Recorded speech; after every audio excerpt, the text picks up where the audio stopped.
Hamilton police are searching a landfill for a missing woman almost 3 months after she was reported missing. Investigators believe Shalini Singh may have been killed in her apartment and her remains disposed of in the building's garbage chute. Our Greg Ross has an exclusive interview tonight with her parents, who have been desperate for answers ever since their daughter vanished on December 4th. And a warning, some of the footage in this story may be disturbing to some viewers. Every time the phone rings, I keep hoping maybe she's going to call. Anita and Dalip Singh are still holding out hope that their daughter Shalini is alive. They have not seen her or heard from her since early December. And it's a sheer torture, sheer hell for us. Anita was the last person in their family to talk to Shalini. She says she received a phone call from her on December 4th. She just kept saying, "I love you, Mom, I love you, Mom, I love you, Mom, I love you, Mom." And I said, "What's the matter with you, Shalini? Are you all right?" I said, "Is something wrong? Tell me if something's wrong." And she said, "I've got to go, Mom." And she hung up all of a sudden. She says she made multiple attempts to contact her daughter again over the next several days, but none of her calls were answered. She also attempted to call Shalini's boyfriend, who she says lived with her in this Hamilton apartment building. She was not able to get in contact with him either. So we got in the car and we went over. When they went to her apartment, there was nobody there. Their next step was to go to the police and file a missing persons report for both Shalini and her boyfriend. The next day, police located her boyfriend, who was staying with his family outside of Hamilton. Police from our service went there and confirmed that he was alive and well and was no longer needed to be searched for. But from that point forward, we've had no cooperation from him. The Singhs say it's unclear to them why Shalini's boyfriend is not cooperating with police. We thought he should be trying to find her and not refusing to say anything. Police say that they have combed through hundreds of hours of security footage from the building. They say they were able to track Singh and her boyfriend's movements in the days leading up to her disappearance. The last time that Singh was seen on video was December 2nd, as she entered the building. There is no video that we have located at this time that shows Shalini leaving her building after December the 4th. Homicide detectives have now developed a theory on what may have happened here. In her apartment and removed from the building through the building's garbage disposal system. If that is in fact the case, police believe that Shalini's remains would be somewhere in this landfill in Glanbrook, just south of Hamilton. Investigators have now begun searching a 100 by 80 meter section of the landfill where they say garbage taken from that building would have been dumped. Work began yesterday and is expected to continue for several weeks at the landfill site. There will be a large police presence in the area. If police are able to find Shalini's remains here, her parents will have to come to terms with their worst fear, but they say they need closure. It's so important for us to get the closure. We want to know what happened to our child. At a press conference today, police did not name any suspects. They wouldn't even go as far as to say that her boyfriend is a person of interest. Greg Ross, CBC News, Hamilton. Toronto police are monitoring a pretty wild situation tonight on the Gardiner. An alleged wrong-way driver crashed into a construction area, falling through a hole and landing on Strawn Avenue. Amazingly, no one was injured. We have a gray Honda that was traveling westbound through a closed-off construction area. It smashed through a construction gate and went through a large opening of the raised portion of the Fred Gardiner Expressway. It happened around 5:30 this evening. Police say the male driver of the vehicle was the only person in the car, adding he was standing outside the vehicle when they arrived on scene. The man has been arrested for impaired driving. Police are asking anyone who may have video of the crash to contact them. Bonnie Crombie is making the final push of her first campaign as Liberal leader. And in a move some are calling a last-ditch effort to gain votes, she's decided to bring federal politics into the provincial campaign. Lane Harrison explains. Wow, good morning. When Bonnie Crombie launched her campaign in January, she made one thing very clear. I'm a different kind of Liberal. I'm a different kind of Liberal. You have to know me. I'm a different kind of Liberal. Every morning I've woken up as Prime Minister.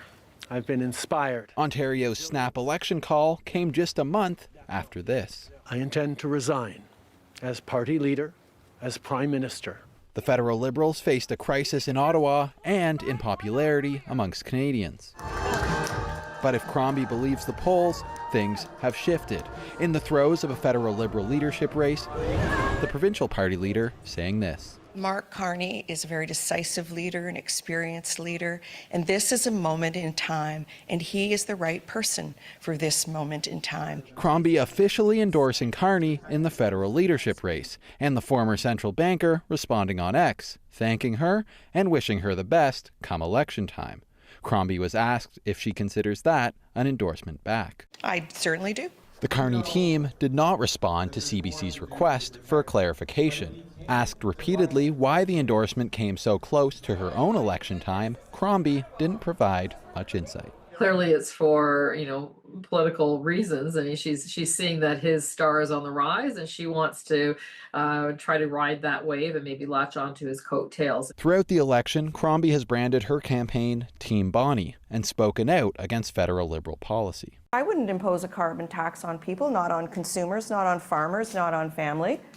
Did I want to differentiate? Okay, there was a little bit of that, but I truly believe. When Justin Trudeau was on the top of the ticket for the Liberals federally, everybody wanted to just distance themselves from that brand.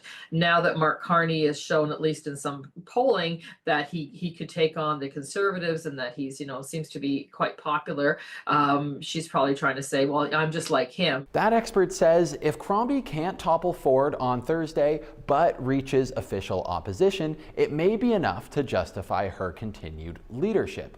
But if Crombie can't outperform a dismal last two showings for her party, her spot in the top job may be in jeopardy. Lane Harrison, CBC News, Toronto. As we enter the final days of the election campaign, there's an effort to get out the youth vote. Representatives for Elections Ontario are visiting university and college campuses to speak with students, encouraging them to make their voices heard. Tyler Cheese visited York University to learn more. My biggest thing is definitely cost of living and housing. Some students on York University's Keele campus are excited to vote on Thursday, and in many cases for the first time. It feels nice to be voting for once, because I'm one of those younger generations that it really affects the future of what's to come. Young voters have historically been less engaged in federal elections. Provincially, Elections Ontario doesn't track the ages of voters, but there is a sense that student-age voters may be less inclined to show up on Election Day. A lot of students, from what we're sensing, feel a bit disconnected from the general system, the election system, the voting system. That's why Elections Ontario has sent teams like this one to university campuses to engage with students and educate them on how the election works. What we're just trying to do is make it known how easy it is to get out and vote. It takes 10 minutes. You can register. It's a nice to have. You don't even need to register. If you have a driver's license, you walk in with one piece of ID. The reps say while students aren't always sure about how to vote, they do often care about important issues. What we've noticed is cost of living has been a very large concern. Tuition, education, class sizes, OSAP, housing, and then I would also say transportation. All things that majorly will be impacting not only Ontarians but also specifically students. York University is located in the Humber Black Creek riding, which has historically seen some of the lowest voter turnouts. According to Elections Ontario, the riding has the lowest early voting turnout in this election as well. A lot of it stemmed definitely around from folks just not feeling that there's any need for them to do it, and that how does this serve me and my family? I'm still living in the same situation no matter what. She expects turnout will still be low on Thursday, but she's hopeful that educating younger people about voting will help in the future. Some of the work has to start in high school with some of our grade 11, grade 12, as they're grading into turning 18, 19, and also will have voting power. The overall voter turnout for the last provincial election in 2022 was the lowest in Ontario history at 44%. Tyler Cheese, CBC News, Toronto. Ontario's liquor agency is increasing a fee it charges brewers, a move that would boost the cost of beer for all retailers, restaurants, and bars in the province. The LCBO posted information about the fee increase on its website on Monday. It's calling it a cost of service levy. And that came within hours of PC leader Doug Ford unveiling a new campaign promise to scrap the province's mandatory minimum prices for alcohol. The increase is set to take effect on April 1st. And Doug Ford says a re-elected progressive conservative government will put a tariff on the electricity that the province sends to the United States. Ford made the comments in Ottawa in response to any levies President Trump imposes on Canada or Ontario. Earlier this week, Trump said the tariffs, which were pushed back to March 4th, will go forward on time. His executive order calls for 25% tariffs on Canadian imports with a 10% levy on Canadian energy. Now, Trump's tariffs threat all began over border security. But as CBC's Talia Ricci reports, data from GTA police shows Canada has to worry about what's coming in from the U.S. as well. Experts in law enforcement have long warned that illegal U.S. firearms are driving gun-related crime in this country. And here in the GTA, it's no different. One thing we've known for many, many generations is that the U.S. is a global exporter of firearms. There's not really like this clandestine network that we sometimes see in Hollywood films of, sophisticated purchasers who then reroute to some kind of like underground market. It's really just individuals go into stores, and if they don't get disqualified at the time of purchase and they pass the instant background check system, they're able to get a firearm and leave that day.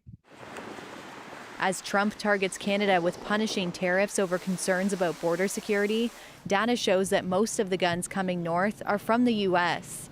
In January, the federal government said it was implementing its $1.3 billion plan to better secure the border. That was to try to address President Trump's concern about the less than 1% of fentanyl coming into the U.S. from Canada and the less than 1% of undocumented immigrants that were coming from Canada into the U.S. I will say to you, though, one of the top issues, particularly in this, not only in Davenport, but across our city, is the number of guns that are on our streets and drugs on our streets. American guns, you mean? Yes, American guns. That's exactly right. Toronto police say handguns are the most common type of guns seized by officers. Here's a look at some numbers from forces across the GTA. In 2024, Toronto police seized 717 crime guns, and 88% of those were sourced to the U.S. Of those, 515 were handguns, and 91% of those were sourced to the U.S. Last year in Peel, a total of over 200 illegal firearms were seized, and the force says approximately 90% can be traced back to the States. As a result of those investigations. And in York Region, of the 94 crime guns police found, 63 were traced back to the U.S. We're not talking about guns that have been turned in at the front desk or guns that have been turned in by the general public. These are guns that are actually used in the crime. Unfortunately, we've seen a steep increase in the numbers of instances where officers are coming into contact with firearms. I would say we'll go back 5 years ago, the instances where a frontline member would seize a firearm from a vehicle were rare. Officers are noting an uptick in Peel Region too. Every day here in Peel, we are either seizing a illegal handgun or an illegal handgun and firearm is being used in our region. They are being used in the types of offenses that are really harming our community. So they're being used in home invasions, carjackings, commercial robberies. The vast majority of those tools of violence that are used in those crimes are illegal firearms that are being smuggled in from the United States. As the border battle continues, police and politicians say when it comes to the narrative of where guns and drugs come from, these things tend to flow north, not south. Talia Ricci, CBC News, Toronto. Welcome back. A grassroots community group is requesting a police investigation into the development of Ontario Place, which they say wasn't fair, accountable, or transparent. The many breaches of Ontario real estate law must be investigated to ensure no one received preferential treatment or benefit in this 95-year giveaway of our valuable public waterfront space. Ethical standards were not maintained during the bid process, with the government meeting with bidders many times before, during, and after the call for development process. This comes after the Auditor General's report, which found that the province did not follow Ontario's Realty Directive, which outlines the principles realty decisions must follow. The AG also found that there were many instances where rules and guidelines were not followed in the process leading up to Therme being granted the 95-year lease of the space. And members of Grassy Narrows First Nation were at Queen's Park today, holding a vigil to honor the lives lost and impacted from decades of mercury poisoning. Clara Pasica was there and has more. Dozens of people came from Grassy Narrows to the steps of the Ontario Legislature today, carrying images of people who have died of mercury poisoning in their community. They say the vigil is for them and those whose health and well-being is still being affected in many other ways, sharing stories of physical and mental health problems plaguing the community. Grassy Narrows member Judy Da Silva knows what it's like firsthand. People don't see the horrific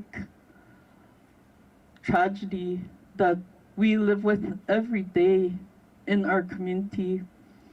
And part of the indication of that is like we meet 2 ambulances a day. Like when I go to Kenora, it's an hour and a half, and I meet 2 ambulances. And a life and death situation is an air ambulance. I hear that air ambulance at least twice a week in Grassy Narrows. And these are things that people don't see, don't hear. About 90% of Grassy Narrows residents are estimated to be affected by mercury poisoning. The mercury poisoning dates back to the 1960s and 70s when the Dryden paper mill dumped multiple tons of mercury into the river system. The group here today invited Doug Ford to the vigil, but he did not attend, campaigning elsewhere in the province. The chief of Grassy Narrows First Nation says that's not okay. He doesn't even care. And, he wants to be a leader. He can't even look after a small community like us. What kind of leader is that? All people should matter to him. He wants to be way up there. Step up and pay and help our people for what they've done.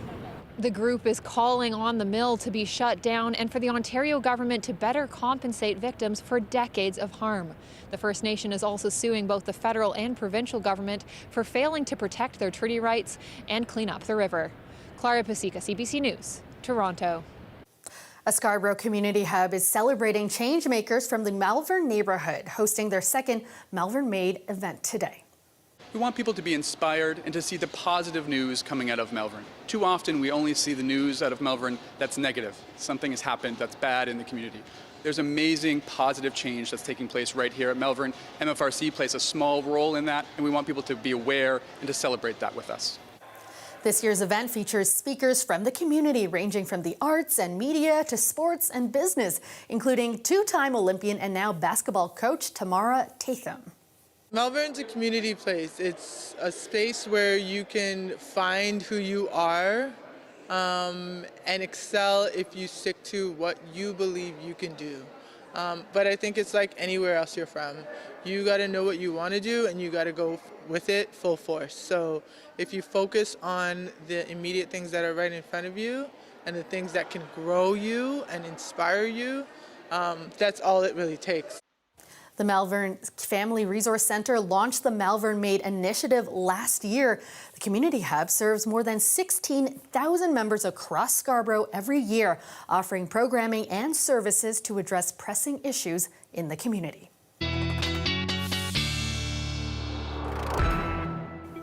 Colette joins us now with a check on the forecast. And Colette, quite a bit of melting the last couple of days with these milder temperatures, right? Yeah, so it's been nice. I mean, getting rid of some of the snowpack and those snowbanks, right? Yeah. But it is posing other problems because we do have a lot of runoff there. So anything where we've got some clogging, you need to clear that out, clear leaves out, any kind of debris. And also you have to watch out when things refreeze. And that's likely to happen overnight tonight as that temperature slides below freezing. So watch out for some slick areas tomorrow morning. Showing you here the jet stream, some stronger winds where you get into those brighter colors off the west coast and along the eastern seaboard. But in between much of the continent, we've got a weaker jet. And so the systems that have been riding through have been weaker, including today with those light showers. Tomorrow's relatively relatively weak as well, and then that can change as we head towards the weekend. 12 degrees the high in Windsor, 6 in Toronto, 7 today for Hamilton. Very mild conditions. Maybe some sunny breaks very early tomorrow, then the clouds fill in, and then by tomorrow evening, this next system coming on through, mostly some wet snow closer to the lakeshore, and certainly from about Hamilton, Burlington area around to the Niagara region, a rain event with this one. But some of that mixing even for the city further north. It stays as wet snow, but such wet snow that it's even likely to be much of it just melting. What we will be seeing, and I know that's the next question, well, exactly how much will we be experiencing? So in green, those are the numbers. Like, for example, Windsor, Chatham, Kent, we're talking 10 to 15 millimeters of rainfall, mostly rainfall for St. Catharines. But Toronto, it's possible we get 2, 3 to maybe 5 centimeters of wet snow that kind of melts, and a little bit more than that, perhaps just north of the 407 and in that area. Overnight tonight, -3 for the low. That's why I'm concerned about some slippery surfaces tomorrow morning. And then by afternoon, 3 degrees, and that wet snow kind of the tail end of the commute tomorrow probably impacted, and likely even Thursday mornings, because there will be some lake effects setting up on the back side of this system. Thursday's high 3 degrees, but look at Thursday night, -7, little cooler on Friday. Another system Friday night into Saturday. Watching that one carefully, that could be more significant. And then cool air Saturday night moves in. Yeah, and as you mentioned, yeah, watch out for those slick roads for anyone commuting in the morning, right? Yes, everybody has to take it easy, please. Thanks so much, Colette. And that is all the time we have tonight. Have a great night, everyone.